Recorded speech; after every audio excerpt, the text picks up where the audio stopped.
MKR TV کے دوستوں السلام علیکم ورحمۃ اللہ وبرکاتہ۔ ایک پروفیسر کی تربیت کا انداز۔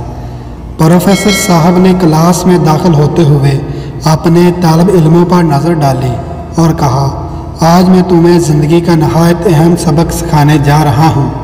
وہ اپنے ہمراہ کانچ کا ایک بڑا جار لائے تھے۔ انہوں نے اس جار کو ٹیبل پر رکھا اور اپنے بیگ سے ٹیبل ٹینس کی گیندیں نکال کر اس جار میں ڈالنے لگے اور تب تک ڈالتے رہے جب تک اس جار میں ایک بھی گیند کی جگہ باقی نہ رہی۔ پروفیسر صاحب نے طالب علموں سے پوچھا، کیا جار پوری طرح بھر گیا ہے؟ جی ہاں، طالب علموں نے ایک ساتھ جواب دیا۔ پھر پروفیسر صاحب نے بیگ سے چھوٹے چھوٹے کینکر نکال کر اس جار میں بھرنے شروع کر دیے۔ وہ دھیرے دھیرے جار کو ہلاتے بھی جا رہے تھے۔ کافی سارے کینکر جار میں جہاں جگہ خالی تھی سما گئے۔ پروفیسر صاحب نے پھر سوال کیا، کیا اب جار بھر گیا ہے؟ طالب علموں نے ایک بار پھر ہاں کہا۔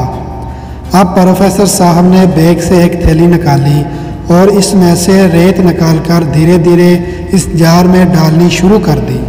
وہ ریت بھی اس جار میں جہاں تک ممکن تھا بیٹھ گئی۔ یہ دیکھ کر طلبہ اپنی نادانی پر ہنسنے لگے۔ پروفیسر صاحب نے ایک بار پھر سوال کیا کہ اب یہ جار پوری طرح بھر گیا ہے نا؟ جی اب تو پوری طرح بھر گیا ہے سر، سب ہی نے ایک آواز میں کہا۔ پروفیسر نے بیگ کے اندر سے جوس کے 2 ڈبے نکال کر جوس اس جار میں ڈالا۔ جوس بھی ریت کے بیچ تھوڑی سی جگہ میں جذب ہو گیا۔ اب پروفیسر صاحب نے نہایت ہی گمبھیر آواز میں سمجھانا شروع کیا، اس کانچ کے جار کو تم لوگ اپنی زندگی سمجھو۔ ٹیبل ٹینس کی گیندیں تمہاری زندگی کے سب سے اہم کام ہیں، مثلاً طرز معاشرت، حصول معاش، تعلیم و تربیت، خاندان، بیوی بچے، نوکری، صحت و تحفظ وغیرہ۔ چھوٹے کینکر تمہاری عام ضروریات و خواہشات ہیں، گاڑی، بنگلہ، نوکر چاکر، موبائل، کمپیوٹر اور دیگر اسراف زندگی وغیرہ۔ اور ریت کا مطلب ہے چھوٹی چھوٹی بیکار اور فضول باتیں، جھگڑے، آوارہ گردی، ہوائی قلعہ بنانا، ٹائم پاس کرنا، وقت کا ضیاع وغیرہ۔ اگر تم نے کانچ کے جار میں سب سے پہلے ریت بھری ہوتی تو ٹیبل ٹینس کی گیند اور کینکر کے لیے جگہ ہی نہ بچتی۔ جہاں صرف کینکر بھر دیے ہوتے تو گیند نہیں بھر پاتے، ریت ضرور آ سکتی تھی۔ ٹھیک یہی طریقہ کار زندگی پر بھی لاگو ہوتا ہے۔ اگر تم فضول اور لامعنی چیزوں کے پیچھے پڑے رہو گے اور اپنی زندگی اسی کے چکر میں ختم کر دو گے تو تمہارے پاس اہم باتوں کے لیے وقت نہیں رہے گا۔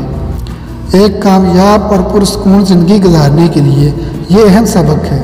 اب یہ تم خود طے کر لو کہ تمہیں اپنے کانچ کے جار کو کس طرح بھرنا ہے۔ طالب علم بڑے غور سے پروفیسر صاحب کی باتیں سن رہے تھے۔ اچانک ایک طالب علم نے پوچھا، سر لیکن آپ نے یہ نہیں بتایا جوس کے 2 ڈبے کیا ہیں؟ پروفیسر صاحب مسکرائے اور بولے، میں سوچ ہی رہا تھا کہ ابھی تک کسی نے یہ سوال کیوں نہیں کیا۔ اس کا مطلب یہ ہے کہ زندگی میں ہم کتنے ہی مصروف کیوں نہ ہوں اور کس قدر ہی کامیابیاں کیوں نہ سمیٹ رہے ہوں، لیکن اپنے گھر والوں، دوستوں کے ساتھ تعلق کی مٹھاس کی گنجائش ہمیشہ رکھنی چاہیے۔ اللہ تعالیٰ آپ سب کا حامی و ناصر ہو۔ جزاک اللہ۔ مزید اچھی ویڈیو کے لیے ہمارے چینل کو سبسکرائب کریں اور ساتھ میں دیا گیا بیل آئیکن بھی دبا دیں تاکہ ہر نئی آنے والی ویڈیو آپ تک پہنچ سکے۔ شکریہ۔